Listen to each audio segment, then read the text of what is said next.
Welcome to the Chrysalis Room with your host, oh my goodness, with your host, Coach Tay.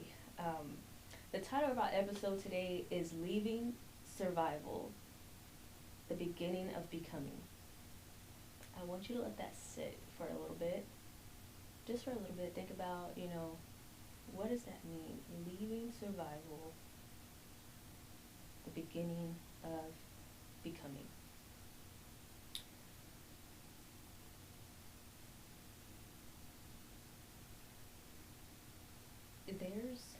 There's a difference between living and surviving, guys.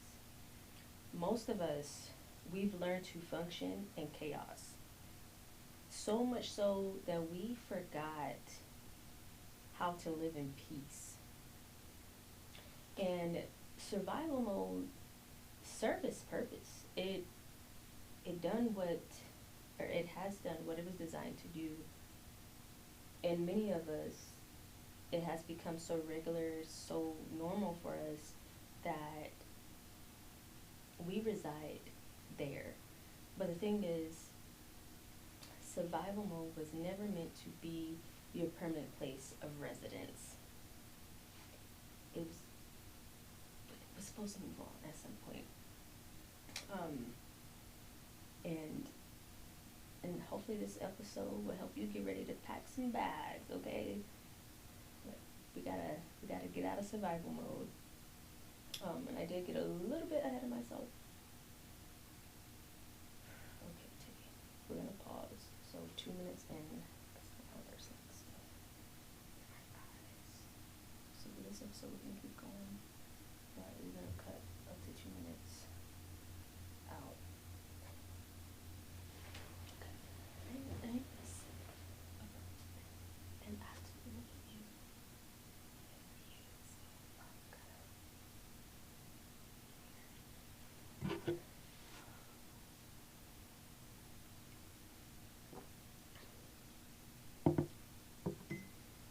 Hi everybody, welcome to the Chrysalis Room where we heal.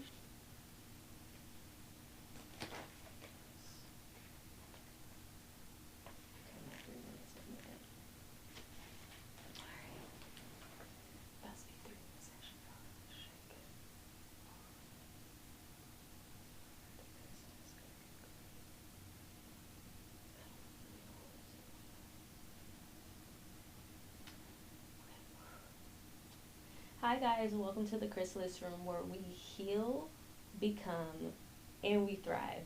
Today's episode is titled Leaving Survival, the Beginning of Becoming. There's a difference between living and surviving. Many of us have learned to live in chaos for so long that we've forgotten what it's like to live in peace. And the thing is, survival mode, it served its purpose once. It did what it was designed to do for us. However, it was never meant to be our final resting place. It was never meant to be our permanent address, guys. So in today's episode, we're going to talk about what is survival mode. Some signs that you may be currently still operating out of survival mode. Why it's hard to leave survival mode, and in some ways you can move from survival mode to a more stable way of operating, and then we'll wrap up with some reflections, some key takeaways, and things of that nature. So first, let's talk about what is survival mode. Okay, survival mode is a psychological and a physiological state where your body and your brain is constantly communicating to you and its systems that it's not safe. Okay, it's constantly communicating. Again, your brain and your body is communicating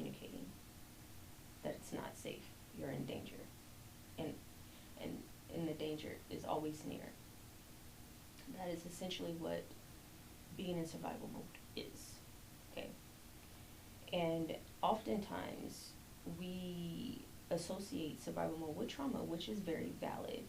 But we also want to understand, and I also want to acknowledge that you can be in survival mode with with without trauma necessarily being the core of you being in survival mode. Okay. Um, and we'll get more into that because I want people to understand, and I want to take away this stigma that um, like everything is just trauma. Like, no, you can experience trauma and not be in survival mode, and you can be in survival mode and not experience trauma. So, it's always on a case by case basis.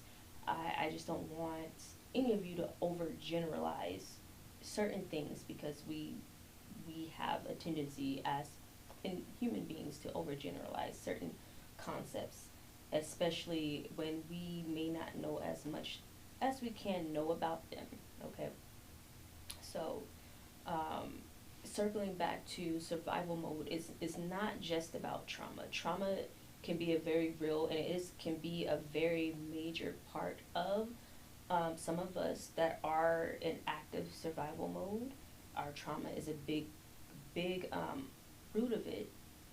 But what I want you to view survival mode for the purpose of this episode is as the way that your body has learned to protect itself. Okay, because you guys have to think just in a biological standpoint, right? Any living organism's main goal is to live and to survive. Okay, whether that's in the animal kingdom, whether it's in like bacteria, any cell, any living organisms, default is to live. Okay, that's the desire, that's the end time goal that is embedded in the living organism's DNA. Is that sense, that will, that purpose, that drive to live. Okay, and survival mode is a byproduct of that instruction that's embedded in our DNA to live. So as you are navigating survival mode, I need you to understand that that was the way your brain and your body learned to keep your organism alive. Okay. And clearly your organism, your body, yourself, your being. Okay. And I'm gonna get a little bit into how this happens. So our brains, we have a nervous system, and more specifically, we have alarm systems. And when we sense danger, we have something that's called the autonomic nervous system, which is something that engages in our flight response. Our response to, hey, how do we survive this situation? This stuff is happening without our conscious thought. We're not telling our body to do this. It's happening by default. It is something that is embedded in our DNA. It's instructional. It is happening at an atomic, molecular, cellular level, and it's happening so fast. It doesn't need our permission. Okay. So you don't have to say so in this matter. This is just what starts to happen. And so when our ANS system, our autonomic nervous system, senses danger, right? It activates our sympathetic nervous system, which is where the flight comes in. And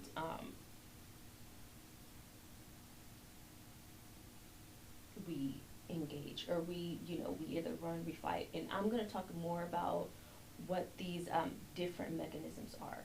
But what I really want you to understand here, and I'm going to repeat several things because I know for me, this was very, very freeing. This helped set me free, and it really gave me the permission, knowing these things, to heal So I will be repetitive in certain things. Um, okay, I want you to think of your autonomic nervous system. You know what? Actually, I'll wait until I explain a few more things, and then I will break down this for you even more. But what you need to know right now is when your body senses danger, there's a part of your body that gets ready to act. You know, just like we have an immune system, right? If our body senses there's bacteria, there's something foreign in there, you know, I want you to think of it that way. Your immune system gets ready to go on a defense. That's similar with our sympathetic nervous system. It gets ready to protect us. You know, do we need to fight or do we need to run? Different things like that. And I'm going to constantly repeat how normal this is, okay? This is instructional on a DNA level, okay? This is, and it's not just us, it's every living organism has this instruction to live. Do what you need to do to live, okay? I need you to understand that. This is just a biological, naturally occurring desire that's embedded in every living organism, okay? So, now that we understand survival mode is how our body learned to protect itself. And again, survival mode is a psychological and biological state, physiological state of our brain and our body responding to danger in a way that is going to permit us, our being, our organism, to continue to live and survive the present danger. Okay. Now, so once our body senses and perceives this threat, we are either going to engage, and I'm gonna talk about 4 different survival responses, because there's 2 main ones, but I'm gonna talk about 4, and I'm sure there's more, but for the majority, there's more of this. So typically, our first thing we might do is we might fight, right? So what does that look like? You know, let's say if you're out on a hike and suddenly a snake comes out, and if you're engaging in a fight response, you're probably gonna step on the snake. You're probably gonna kick the snake, or you're probably gonna throw something at the snake, right? You see the threat, you're gonna confront it, okay, and you're gonna try to control the situation. That is typically some examples of a fight response. And what is going on physiologically? You become, well, first of all, you experience an adrenaline rush, okay? That's why some people can be, all their strength, their muscles are tense, because everything is heavily concentrated. Your body will produce the hormones at such high rates, and your heart rate slows down a little bit, and your breathing is a little shallow, okay? Because in this moment, in this state, you're very focused on the threat, okay? This is what it looks like in day-to-day aggression. So if somebody feels threatened, and this could just be a conversation, right? If you raise your voice, or somebody raised their voice at you, or if you have a child and you notice like your child tensing up, flexing, or, you know, that real shallow breathing. This is a physiological response, okay? This is happening on a biological level. This is happening unconsciously, okay? This is the body's response to a perceived threat. The threat could be real, or it can be, in our imaginations, it can be emotionally triggered, okay? But this is what the body has learned to do to keep this individual alive in their environment so far, okay? So that is what it looks like. Again, like I said, in day to day, it could be very argumentative, a lot of aggression. When this a threat is perceived or sensed on behalf of this individual, they can be hyper independent, because that need for control in a situation that seems threatening. This is what a fight response look like. Like, they have to control everything, because that is what's telling them needs to happen for them to survive. They can't trust anybody. They have to be the ones to do it, because they're in fight mode. And with that also comes the micromanaging again, because that's part of the control. They have to have a sense of control. That is how they're confronting this threat, addressing this conflict, and reestablishing the control that they perceive was potentially lost or could be lost. You know, and if you will, you think of a snake, right? They have to control the situation. They'll do what they need to do, like to get out of it and make sure they come out unscathed. Um, Another response that that we will do in response to a threat or a perceived threat, whether it's real or emotional, eternal, is will flight. So same thing with a snake. We see the snake on a hike. Instead of confronting it, trying to stomp it out, we're going to run. Okay, we are going to run like a flash. We're going to run like the wind. We don't hear nothing else. We don't see nothing else. We're out and about. We're not thinking about nothing else. We're not taking no chances. Okay, we are out. And physiologically, what is going on within our bodies, right? We have a rapid heart rate. Rapid heart rate. Breathing is very quick, right? Our muscles aren't really getting that oxygen.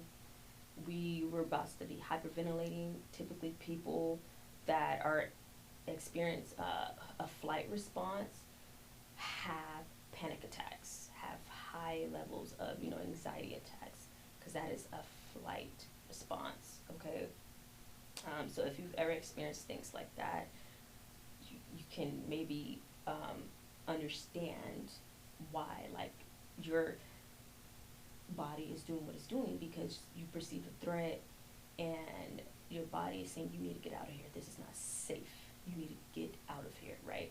It's not going to be good for you to fight this situation or stand your ground. The best thing for you to do is to run. That is what your brain and your body is communicating to you at this time.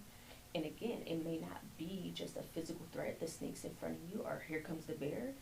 It could be something somebody said. It can be a smell. It could be something you heard, something that triggered something you heard from the past. It's all the same. Our bodies, our brains, when we're in this mode, it doesn't differentiate between a physical threat in front of us and one that is happening internally. And when I say internally, I'm talking about our emotions. I'm talking about mentally. I'm talking about those states of our being. Our body perceives the threat the same way. Okay, we have this thing called a baseline. Okay, and anytime our body deviates from here, it is our body senses danger. Emotionally, if our emotions get here, hey, our body it has to respond, it has to react. Okay, our body is going to do it. It is going to do it without our permission. And that's why it's very, very important to know how to regulate ourselves. And the biggest thing, which is why I decided to go and do this, is because we need to know that what we are experiencing is real and it's normal. Okay, it's normal. It is part of our design as human beings, and not just human beings, but as a living organism. Okay, so what might someone responding in flight look like on a day-to-day? Okay, they are likely over planners,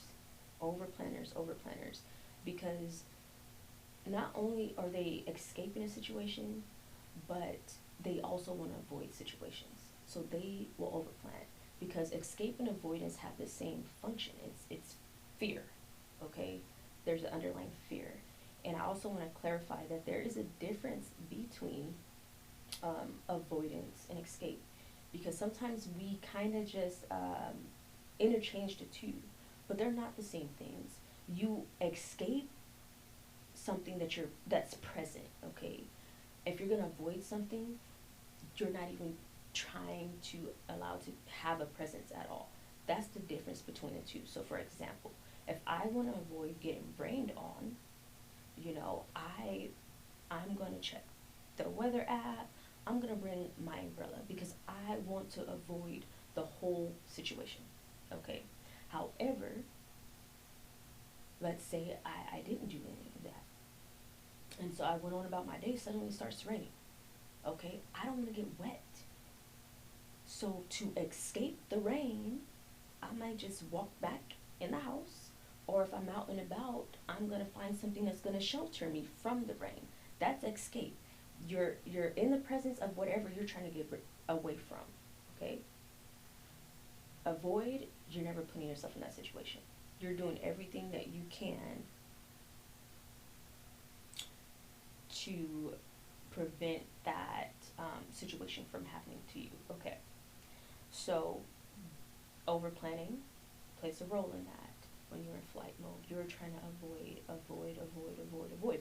That is a function of a flight response. And you may be overworking again because you're trying to avoid things that you do not want to experience. Discomforting things that you perceive as high level threats because they bring discomfort to your organism by your being, yourself, your mind, your heart, your soul, by putting it in a detrimental state. So you're doing everything you can to avoid, you're overworking, you're hyper independent because again,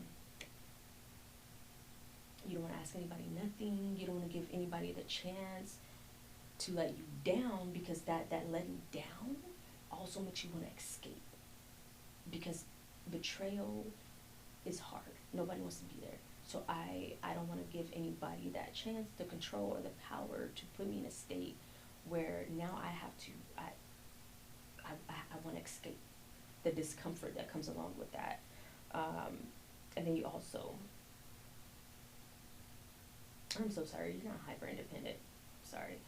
You are going to avoid conversations and you're going to stay busy. That is flight because you don't want to think about certain things that are uncomfortable because it's going to trigger the release of cortisol in your body and which is it's gonna make you anxious, it's gonna make you stressed, okay? And you feel that in your body, and so you're gonna avoid as much as you can. You're gonna stay busy because staying busy doesn't really allow that to happen because again, you're being busy, you're also being over planning. You're being very intentional about how you can avoid those discomforting situations, and that's controlling, and that's a different way of kind of controlling because that is what's you have learned kind of keeps your body.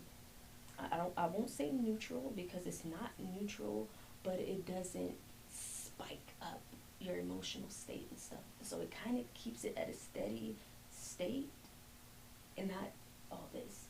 So you're trying to avoid all this emotional chaos and all that by being in control, by being also, over planning, being a perfectionist, avoiding conversations and staying as busy as you can because you're escaping or you're avoiding something. Okay. So number 3 is the third survival response is freeze. And if the perfect image of this is like people who drive out there in the mountains and the hills and, the deers are crossing and as soon as the deer sees the headlight, right, the threat is so imminent that the body is in shock, and we as people, we often, if we freeze, what does it look like for us? We shut down and we mentally disconnect. And another term for that I just want to use very lightly is dissociate. And it's normal for us to dissociate, okay? If you dissociate, it doesn't mean you have an underlying condition, which I'm not going to refer to as a disorder. If I refer to anything, I will refer to it as a mental injury because we can be mentally injured, okay? But anyways, so that's what I mean by dissociate because, right, it's just like we zone out. That zone, we tune out. We're not mentally there. That's all it is. All right. I'm not talking about any diagnosis. I'm not talking about any of that stuff. I'm just talking about the mental paralysis that we experience when a threat is present and we get stuck. It's because mentally we check out. Mentally, our body decides and our brain decides that the best outcome in this threatening situation is to disconnect. Okay? Is to disconnect, because if you experience this with the full emotional capacity of yourself, the outcome of surviving is not that great. So our body puts us in a position to, like, yeah, we may be experiencing this threat, but in some form we're also not. We're escaping it with this mental, shutdown, this mental paralysis, this disconnection. And so what is happening physiologically? The body stiffens. There's some shallow breathing. There's numbness, because our body will shut down our nervous system a little bit because we have disconnected. Like everything else, right? The heart rate and all that, everything kind of just pauses. It's kind of numb. And like if you are a parent, right, and if you've ever seen a kid just get stuck, this is what that looks like. That's a freeze. And they don't remember what you said.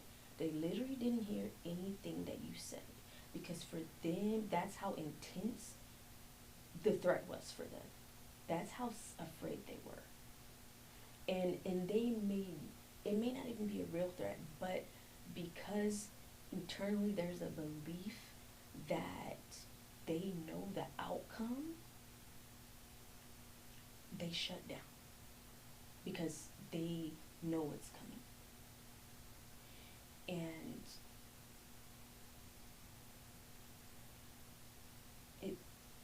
I'm not gonna get ahead of myself. Because I can't. And so I would just encourage you right now to take a breather, because I had images come to my head, but if that triggered something for you, like in your child or anything, take a breather, because the purpose of this is recognition and awareness. Because if we want to heal and we want to get out of survival mode, we have to understand what's going on. We have to understand the why, the what's and the why. We know the how it all happened, how we got into this state. But we need to know what this state is and why we respond the way that we do. That's what this is about, awareness, okay? I'm not diagnosing anything, I'm not diagnosing anyone, and I'm not a licensed therapist. I don't treat people, okay? I don't do that.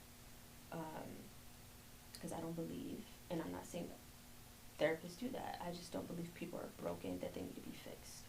I don't subscribe to that. So let me continue. So I've talked about fight, I've talked about flight. Fight is we're going to confront, we are going to control the situation. Like they thought they were the danger, I might become it. Flight, we're going to run away. Okay, we are going to run so far. Like even though the danger is not even there anymore, but we still gonna run at least 20 more minutes, because that snake we saw over 20 minutes ago, okay, we still think it's chasing us, or there's a chance that it's chasing us.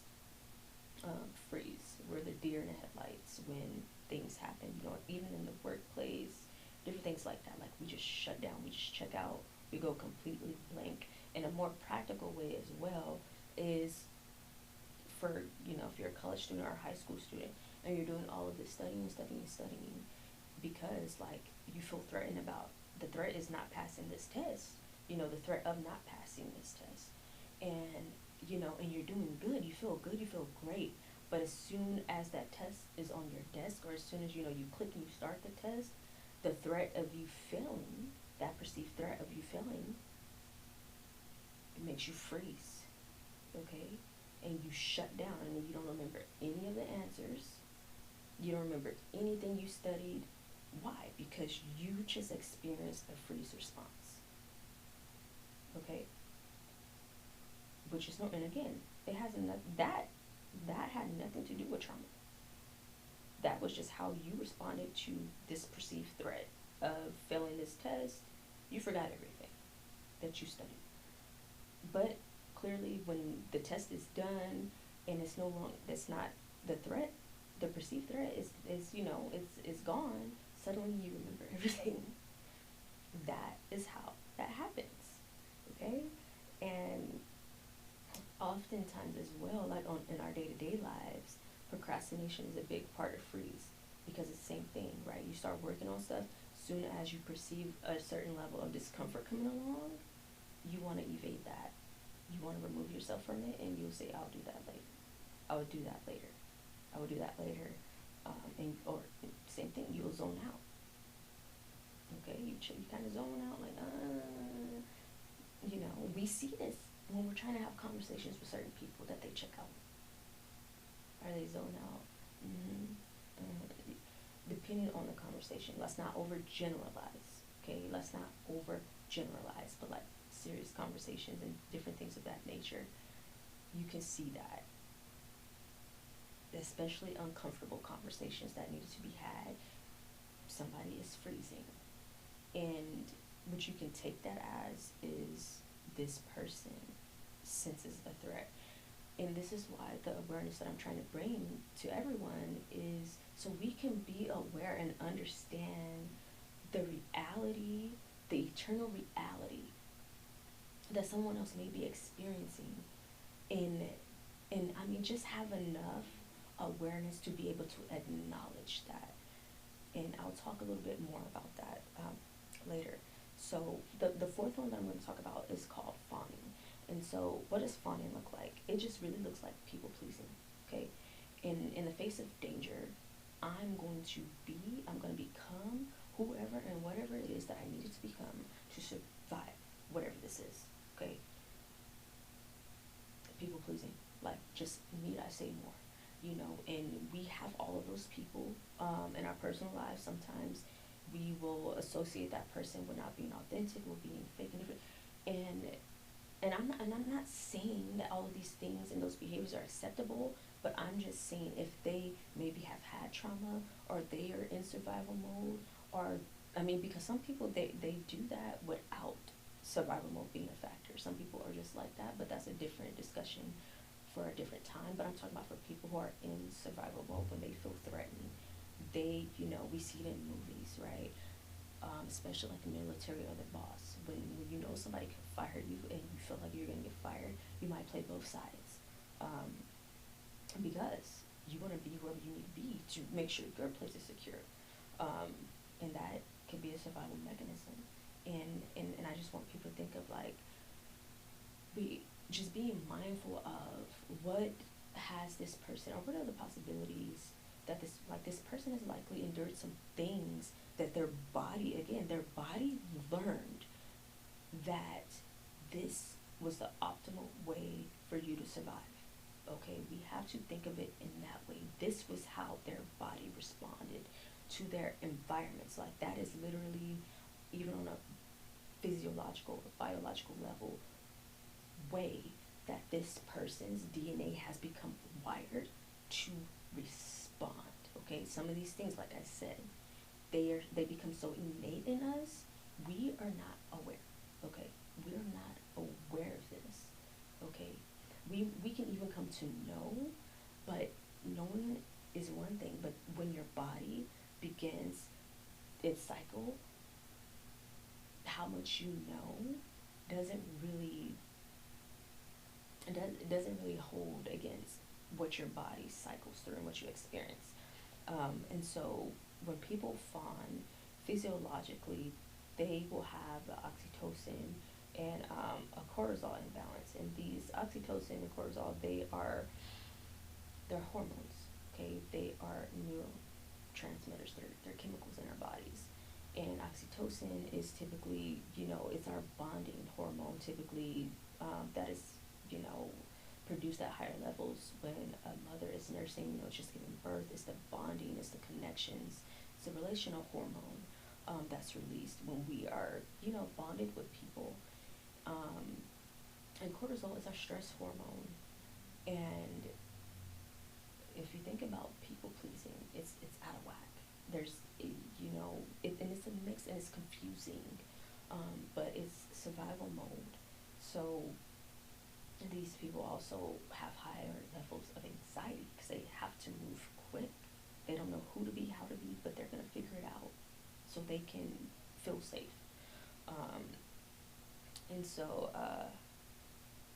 on a day to day, this people pleasing behavior can be very avoidant, people pleasing, and over accommodating.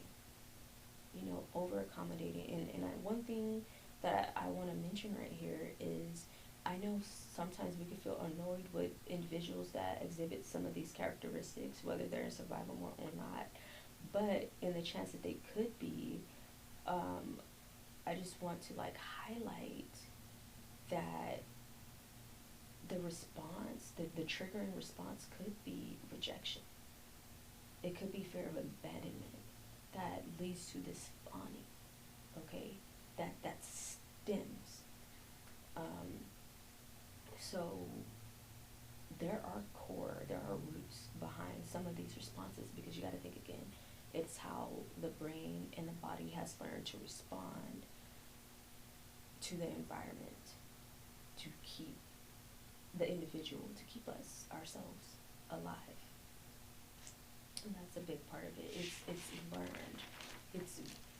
Our body was conditioned to do these things. Okay, every environment is different. So and every experience in an environment is different, right? And we know that within the family dynamic, firstborns have a different experience than the middle child, than the baby. You know, everybody's responses are going to be different, even in the same environment. Things are constantly changing, and people change. So not every experience is the same, which is also why I don't want us to overgeneralize any of this. Don't be trying to diagnose yourself. Don't do it, okay? Anything, just take what I'm saying and try to understand what your body is experiencing and why. You lived it. Try to understand yourself. And that's the beauty in all this. Okay. So let me start to talk about how this begins to rewire the brain. So bringing up our autonomic nervous system, or our ANS, right? So our ANS is typically activated by the part in our brain that is our alarm system, which is called the amygdala. It is what, goes off, hey, danger, danger, danger, danger, danger. And what triggers our amygdala to go off? Our senses, okay? It happens through our senses. What we see, what we hear, what we feel, what we smell, what we, taste, I think I hit all five, guys. I think I hit all five. All right.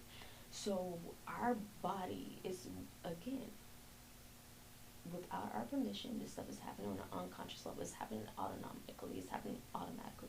Our bodies, our brain are constantly taking in stimuli. We're always sensing things, whether we're aware of it or not. We're not always as mindful, but our body is taking all of the data in, okay? And so through that process of receiving sensory information, our amygdala will say, hey, we're in danger. And again, this is the thing.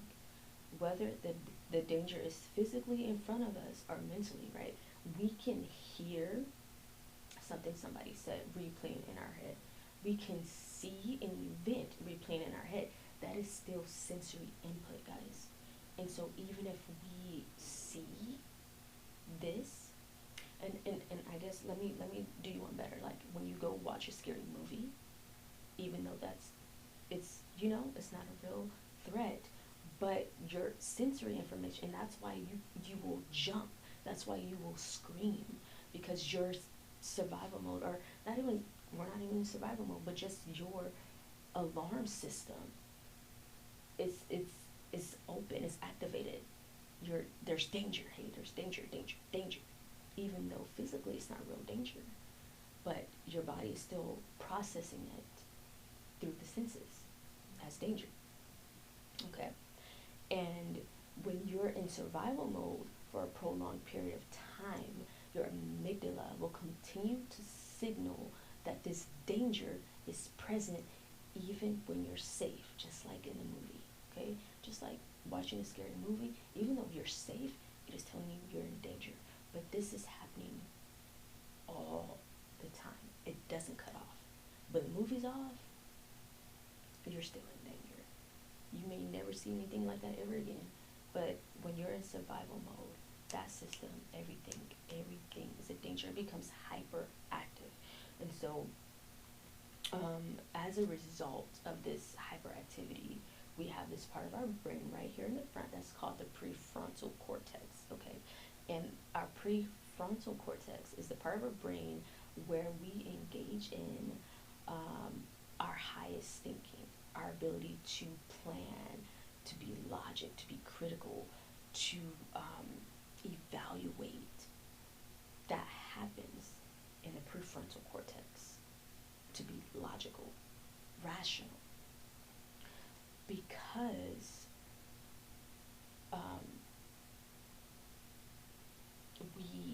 if we're in survival mode for prolonged periods of times, that part of our brain is not that active, okay? Because every time our sympathetic nervous system is activated, our prefrontal cortex kind of takes a back seat.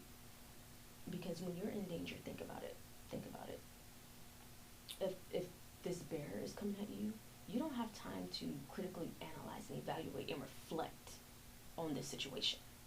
You got like 3-5 seconds to make a decision, okay?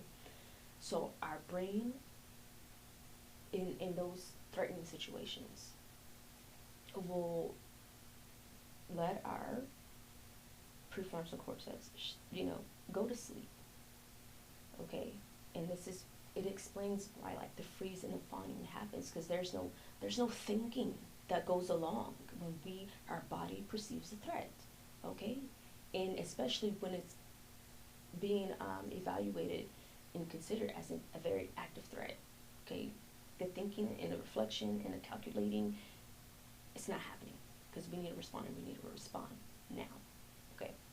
And so when someone is elevated and feel threatened, that's why some of the things that come out of people or during this time make no sense and can be irrational. But that's because that part of their brain was shut down, okay? It's shut down. The only thing that is going on right now is flight, freeze, fawn, or fight. That's what you're getting, okay? And over time, right, our amygdala, or our sympathetic nervous system, with all the fight, flight, or freeze, the stronger this muscle gets and the more active it is, the less and less our thinking brain, our critical brain, our planning brain is. And this is what happens over time, okay? This is what happens. We want to, the desire, and this is why we get stuck. This is why the thinking in survival mode becomes very rigid. It becomes very black and white, and oftentimes a very surface level, because you everything is triggering. And anytime you get to, where you can break that barrier and get more critical and really think and rationalize, your amygdala goes off, hey, danger, we're in the danger zone, okay? And so over time, right, what does this look like? Because our brain is rewired now. We're utilizing more of our alarm part in our brain, our hope brain. We don't have a calm brain anymore. We don't really have that much of a thinking brain. The only thing that we're thinking about is how to survive and how we can't trust people. This is where like some of the paranoia comes in, because your body continues to signal to you there's danger, or this person is dangerous, I can't trust them, like I don't even know them, but you're skeptical of everything. You become hyper vigilant. Okay, this is what happens due to the rewiring of your brain, and that's what is hypervigilance. That's the overthinking that can also lead to anxiety. Okay, you cannot relax. You have a very, very difficult time relaxing. The emotional numbing, right? I don't want to feel this, the anxiety rushing through my body, the stress. I might self-medicate. And you might feel guilty when you actually try to rest. You might feel so guilty for just not doing anything because your body is telling you you're in danger. And resting is danger. Like, I'm trying to save you. You can't be sitting around because you might not see the danger, but it's coming. That is what our bodies put us through when we have been in survival mode for longer than what we were designed to do. And it is exhausting.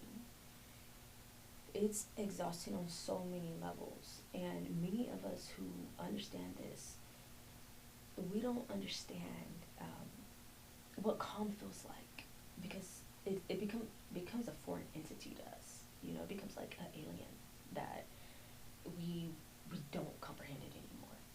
Calm. Okay. So far, I hope this has been helpful. I hope you're learning something about yourself today, and biology. Okay. So one thing that I love and was very, very eye-opening for me was taking on the salutogenic approach to trauma and things of survival mode and building resilience. So with this salutogenic approach is, we don't focus on like the past, we don't focus on the traumas and the events themselves. We focus on what creates the health. Okay, we focus on what creates the healing, the resolve. We don't focus on what caused the disruptions, the injuries. We focus on the outcomes of the healing that we want. And that's my approach when, you know, I'm serving those whom I serve, and as well as myself. Okay. And the most beautiful thing about the salutogenic approach is it doesn't ask what's wrong with me or what's wrong with you. It asks what is strong in me that kept me alive. And that's a whole different conversation. Not what's wrong with me, but what is strong in me. And that is like the beauty of this episode, because I'm trying to let you understand that even though it has been very inconvenient to us now, right? But survival mode served its purpose. It's done what it needed to do. But it is a strength that we have that has gotten us this far. So instead of thinking as all of these things and these experiences as your problems, as your weaknesses, as your brokenness, think of it as, this is what is strong in me. You know, this is what needed to happen to get me this far. But now it's my time to get in the driver's seat. Okay? And it's beautiful. You know, we can take control of the alarm. And overall, what has happened to you is like a car. You know, I don't know if you guys have like certain neighbors that have certain car alarms that are just super sensitive. Your body becomes that way because it was not designed to be in survival mode for prolonged periods of time. It was something that was, if you think of hunters and gatherers, right? There was only like threats when they're out hunting, you know, and it will cut off. Not on a daily, monthly, yearly, decade basis. Same with technology and computers. You have to reboot them. You have to give them time to rest, or they start to malfunction. Okay. And if you use ChatGPT, same with ChatGPT, if you keep using it, it's going to start spewing out things that, because it's overworked. And it's the same that happens with our brain. Our alarm system is constantly going off. And even when we're safe, and it's like that car that even, you know, the cat brushes its tail on it, and it just goes off, and you have to constantly keep getting up to like turn an alarm off. And the drawback is because this stuff happens without our permission, it cannot turn itself off. It has to run these cycles. It has to go through. But the beauty in when you become aware of what's going on in your body and why it's going on, you begin to understand that you have the power to change it. Just like with our cars, we start to push a button, you know, we turn it off. We tell it, hey, you're safe. There's no danger. No one's breaking in. We can do that with our bodies as well. It takes longer and it takes practice, but that's the beauty, right? So in order to teach our bodies, which is our home, right? This is the vessel that we reside in. In order to teach it that it's safe, we got to be able to identify the signs, right? That we're in survival mode, and here they are. You know, some emotional signs that you're still in survival mode. You always expect the worst, even when things are going well, because there's this underlying belief that if the danger's not present right now, that it's on the way. Okay, because that is just what your body has been rewired to think and function as. And you'll you will feel guilty even when there's calm, because you're so used to chaos that the calmness disturbs you. It disturbs your body. Your body senses it as danger. Okay, and understand this is normal. If you've been in survival mode, this is the wacky stuff that is going on. Okay, but I'm letting you know, for you it's normal. So if nobody is ever going to tell you, because you're not crazy, you're not making this stuff up, this is normal. Okay, and you're not the only one experiencing it. And there's also science that proves what is going on in your body. Okay. And also, you will often think like, if you don't handle everything, it's going to fall apart. This is why you have to have the control, because your body is craving it. Okay, your body is craving it to survive. And yeah, it is that serious. To other people, it's not. But what our bodies have gone through this long to keep us alive, it is very serious. Okay, it's a very big deal. So don't discount it. Okay, don't discount it. This episode again is about awareness. All right, so some physical signs. You experience a lot of muscle tension. You know, shallow breathing at times, and you know, your jaw might get really tight. You have some clenching that goes on. You might have higher levels or rates of fatigue and brain fog, and then just random aches, like due to inflammation and digestive issues, because the higher levels of cortisols in your body, they're not normal. And when cortisol and those neurotrans or hormones like that are released, they don't dislodge themselves. They stick to our bodies. They stick to our digestive tract and other organs. They attach themselves. And if you would just imagine over years and years of those hormones being attached to our organs and our muscles, there is going to be inflammation. There is going to be issues that come up that don't have, you know, a cause that's really can be found. It's just our body is holding on to all of this, and the body does keep score. Okay, and some of the behavioral things that we're still in survival mode, we may overcommit, or we're just staying extremely busy to avoid our emotions. We may be numbing, we may be self-medicating, we may be scrolling, and just, you know, keeping ourselves constantly busy again. And when we feel isolated and overwhelmed, or when we're feeling very overwhelmed and anxious and different things of that nature, we want to be alone. We will isolate. We like to disappear. Those are some things that you're still in survival mode. And trust me, and it's very strong. It's a craving. You just want to run away in any way that you can. Okay, that's normal for you. That is normal for people who are in survival mode. But here is something that I think we often overlook. Survival mode, it doesn't always look like a crisis. Sometimes it looks like competence. And like, what do I mean by that? It means that we have become so well versed in functioning in the chaos that people just think we are so competent and we're so good at everything we do. need to be on top of things because we're trying to avoid other things.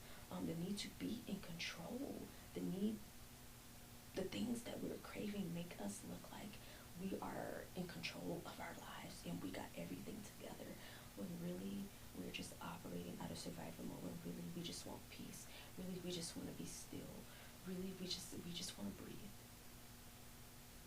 and we don't know what else to do besides survive.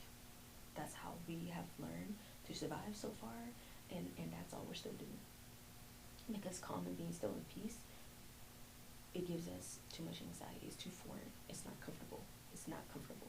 So we want to go back to our comfort zone, which is the chaos, which is the stress. It's the chaos.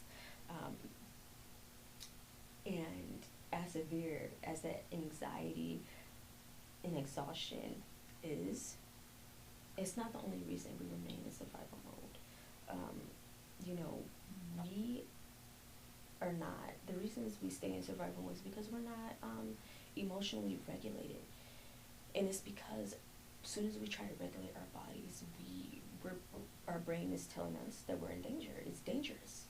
It's a dangerous thing, and it doesn't feel safe for us to experience calm. So as soon as we do get calm, like the anxiety wants to pick up because it's like danger is coming.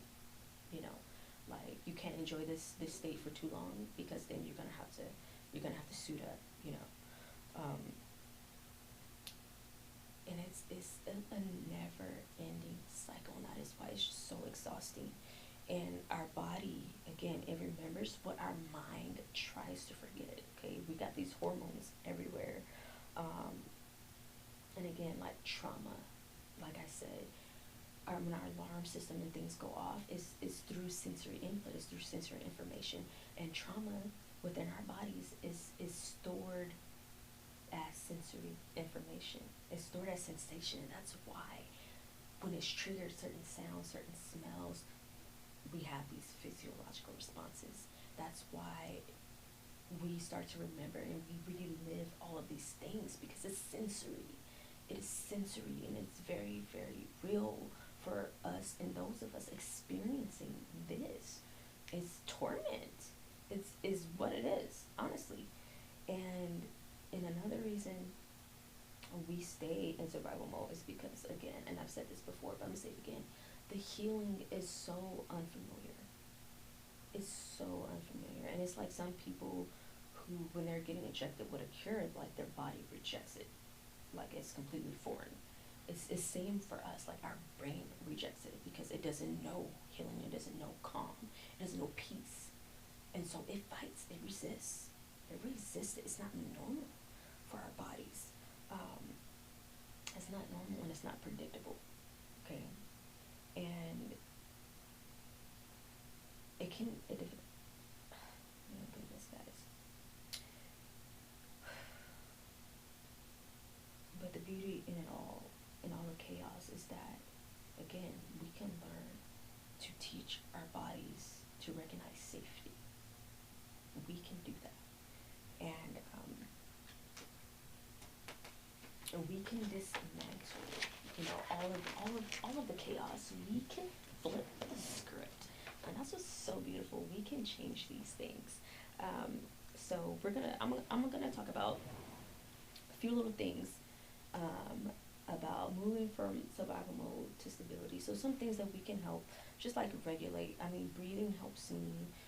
Just breathing in through the nose, out through the mouth. You know, just releasing that, tensing the body and releasing.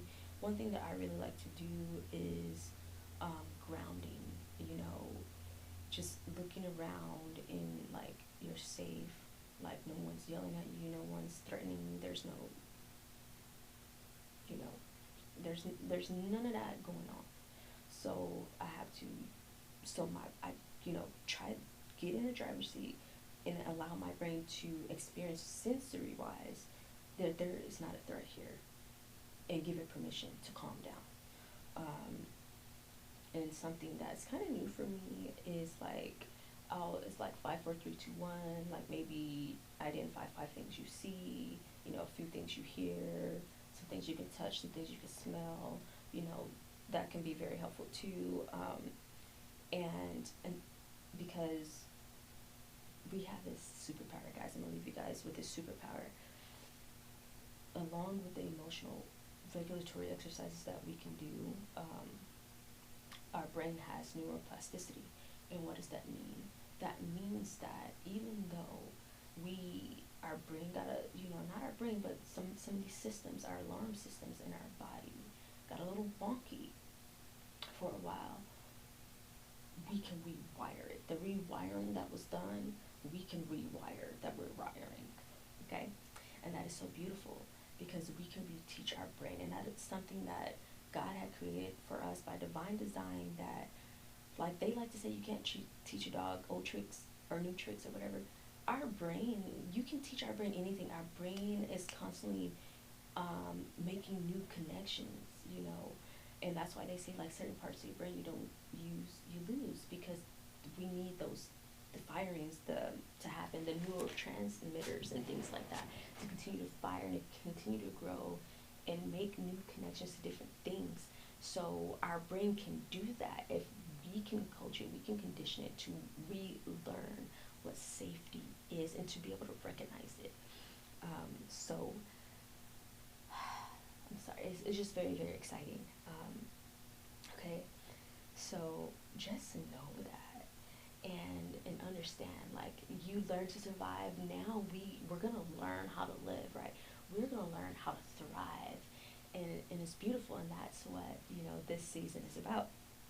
And so I'm going to talk about a time where, for me, just very briefly, that I recognized that I was in survival mode, and but I didn't know that until like years later. Like, my husband and I, we had like moved away from a place, and removed ourselves from a lot of individuals and environments that it was just chaotic, and we didn't have all this external drama being thrown onto us, and so it was very calming but very unusual. And so, being that I no longer had that going on, and I had peace in my life, I didn't know what to do. I did not, it made me uneasy. Like, it just made me so uneasy because it just didn't feel right. It wasn't normal. And I mean, like, what I did at that time, clearly I went to school, got my degree, and I ran for school, and I worked part-time, and I started homeschooling my firstborn. The busyness, okay? And I excelled at it. I excelled at that chaos, that extra busyness, because that was my comfort zone. That is where I found peace, because that was normal for me. But I understand now that was just a response to my survival mode, to that was me, that was flight. That was me flighting, fleeing avoiding that calm, that peace, because it was foreign and uncomfortable. So, the healing, right? It definitely didn't feel peaceful, because my body was still convincing me like calm and things of that nature was the bad guy. It was dangerous to be calm. It was dangerous to experience peace, and to have peace. You were wrong. Who were you to have peace? And it felt strange, but it didn't mean that it was wrong. It didn't mean that any of that was wrong. It just meant that it was new.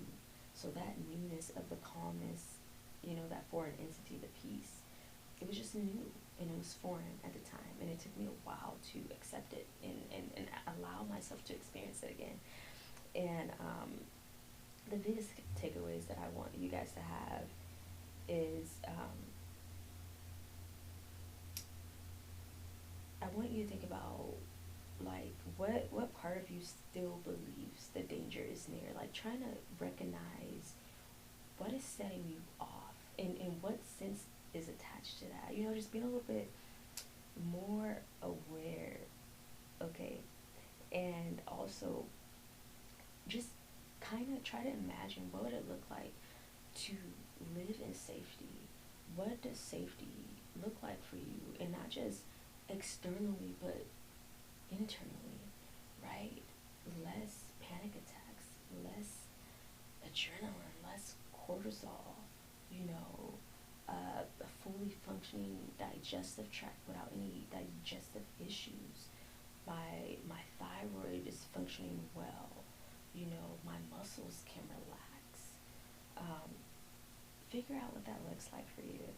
And also give yourself credit because you've proven on a physiological level, on a physical level, on a biological level that you can survive. Now it's time to learn how to live, okay? Now it's time to learn how to live. And I want to invite you to learn how to live. And thank you for joining the Chrysalis Room today. I'm Coach Tay. If I didn't say it already, I don't know.